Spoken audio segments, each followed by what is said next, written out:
Eh bien, bonjour à tous, nous nous retrouvons pour une nouvelle vidéo qui aura pour titre Pourquoi la Bible a-t-elle été écrite? Alors, la Bible a la réponse en elle-même en Jean 20, verset 31, parce que souvent les gens nous demandent oui, mais c'est quoi l'objectif? Qu'est-ce qui t'attire là-dedans et à quoi ça sert?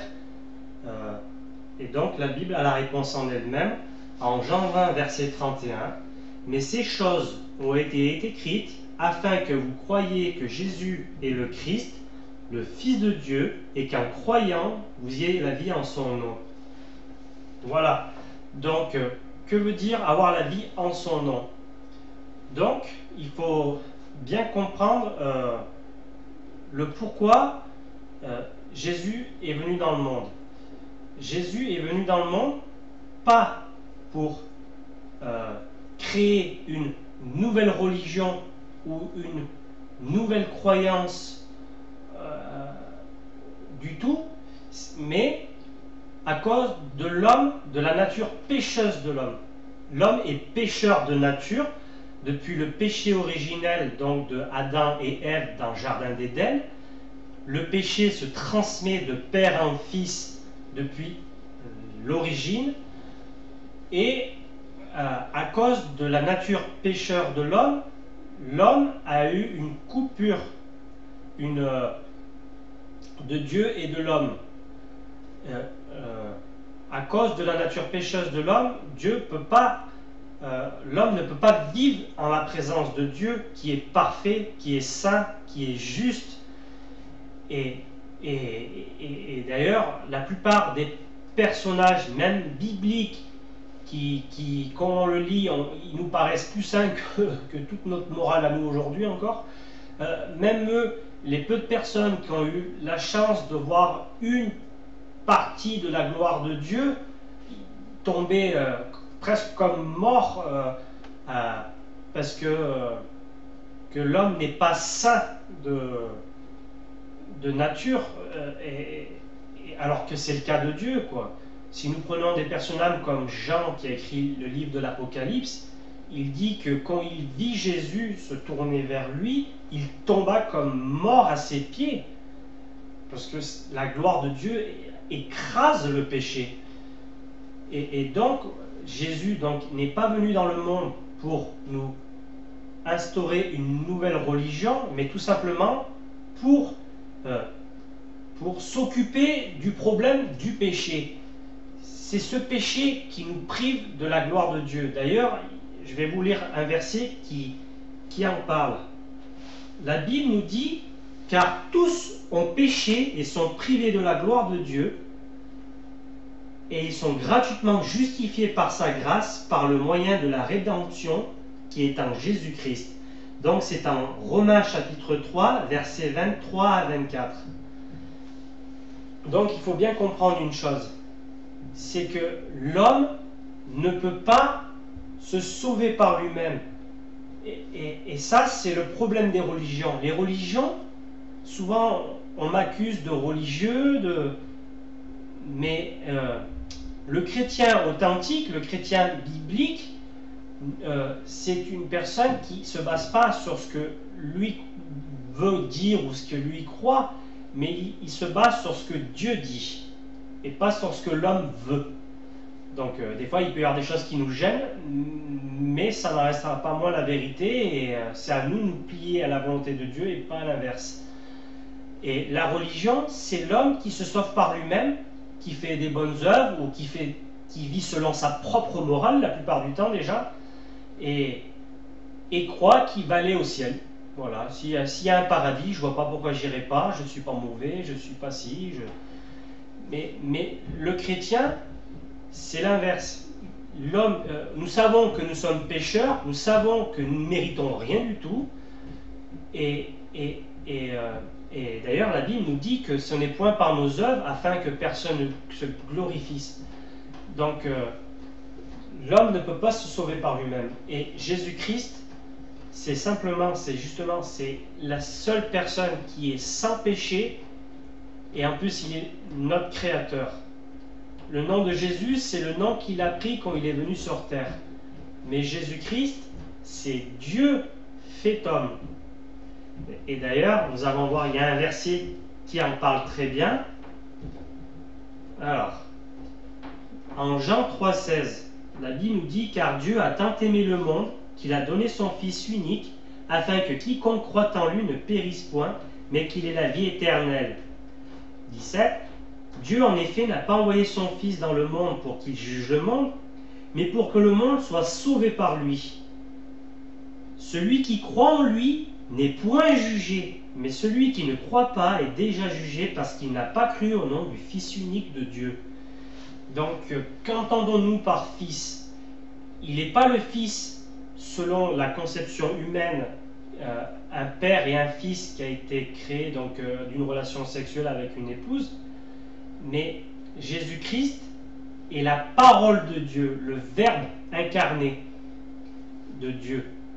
Donc, et Dieu a incarné sa parole dans un corps humain, et que nous appelons aujourd'hui Jésus-Christ, Fils de Dieu. Mais la parole de Dieu est éternelle, comme Dieu est éternel, et c'est cette parole qui est venue sur cette terre pour payer notre dette. Parce que, puisque le salaire du péché, c'est la Bible nous dit, pardon,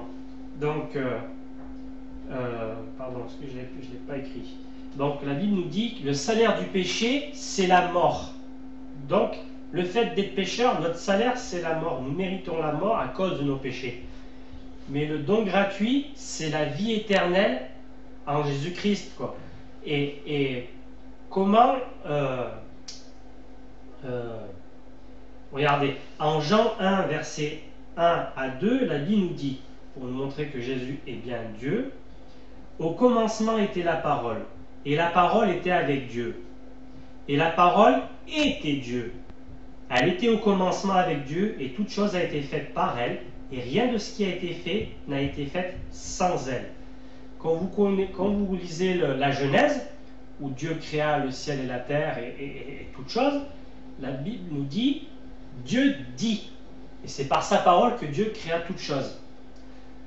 Donc voilà, et donc Jésus, c'est cette parole venue dans le monde pour éclairer tout homme qui vit dans les ténèbres.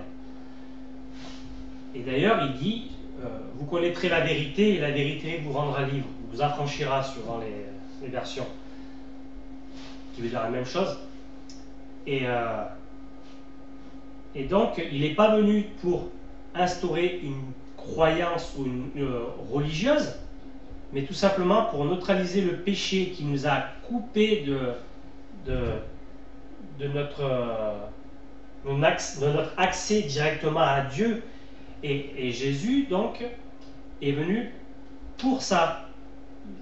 Et vous savez, énormément nous sommes combattus, nous les chrétiens, qui vivons selon les préceptes de Jésus. Donc, nos familles n'aiment pas ça, ils ne veulent pas en entendre parler. Et alors oui, après c'est une histoire de choix. Mais moi, ce que Dieu me demande, c'est de prêcher le message, pas de convertir. Convertir, ce n'est pas mon rôle. Moi, je prêche le message pour ne pas... parce que déjà, c'est Dieu qui le demande, et puis Dieu n'aura pas besoin de me redemander des comptes en disant bah, « tu n'as rien dit à ta famille, tu les as laissés partir en enfer », excusez-moi le mot, parce que la Bible nous dit que celui qui croit en Jésus, parce que Jésus a payé ses péchés, Jésus est mort sur la croix pour payer le péché donc des coupables, lui le juste pour des injustes. Donc la Bible nous dit Dieu a tant aimé le monde en Jean 3,16 qu'il a donné son Fils unique afin que quiconque croit en lui ne périsse point mais qu'il ait la vie éternelle. Et c'est ça Jésus-Christ. Jésus-Christ, c'est le seul, étant donné qu'il est notre Créateur, qu'il est pur et que sa valeur est inestimable. Dieu il n'a pas de prix, que ce soit passé, présent, futur. Sa valeur est tellement grande que il est mort une seule fois pour toutes sur la croix. Son sang a été versé pour nous, pour que nous puissions être pardonnés. Et Jésus-Christ, c'est ça, c'est l'agneau de Dieu qui ôte le péché du monde. Comme dans l'Ancien Testament où il y avait des sacrifices d'animaux pour couvrir le péché, mais Jésus, qui est sans tache ni défaut, mais en plus qui est notre Créateur et qui a une valeur inestimable, il paye pour tous les péchés de toute la terre entière, que ce soit passé, présent, futur, même ceux qui vont naître encore, qui ne sont pas encore nés, il paye pour leurs péchés si bien sûr ils croient en l'œuvre de la croix. D'ailleurs la Bible dit l'œuvre de la croix est une folie pour ceux qui périssent, mais elle est justice de Dieu pour ceux qui croient, quoi. Nous chrétiens qui croyons, elle est notre salut. La Bible dit sans effusion de sang, il n'y a point de pardon. Et beaucoup de gens vont être déçus de voir déjà pour les athées, qu'il y a bien une vie après la mort. Et pour ceux qui croient dans la vie après la mort, s'ils n'ont pas cru au Fils unique de Dieu, de voir qu'ils partiront là où Dieu a dit qu'ils partiront. Le seul moyen de rédemption pour le monde, c'est Jésus-Christ. D'ailleurs, la Bible nous dit qu'il n'y a pas notre nom sur le ciel par lequel nous devions être sauvés.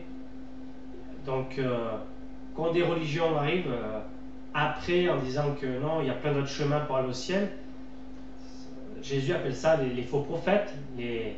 C'est des saints qui travaillent pour Satan, l'adversaire, pour que les gens justement se perdent.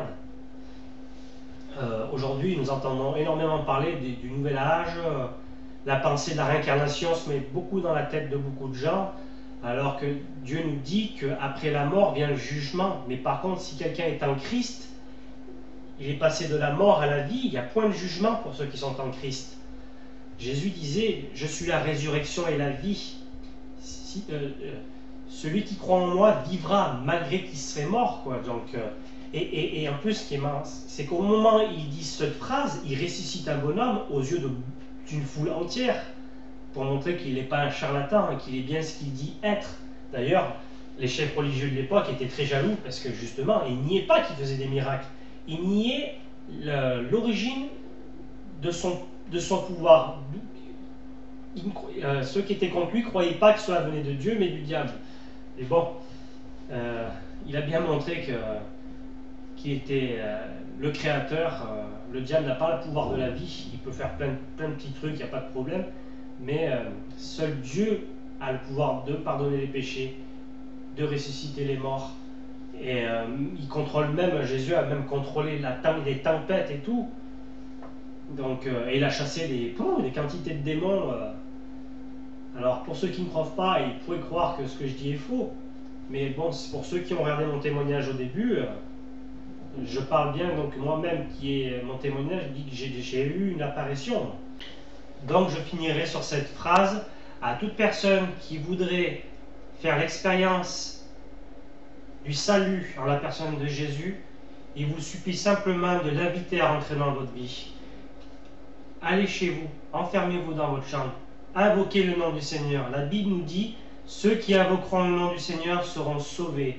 Si vous êtes sincère dans votre cœur, que vous avez cette soif de rencontrer votre Créateur, que l'homme, même l'athée, s'il est sincère dans son cœur, peut dire, je me suis peut-être trompé, et Dieu existe peut-être vraiment.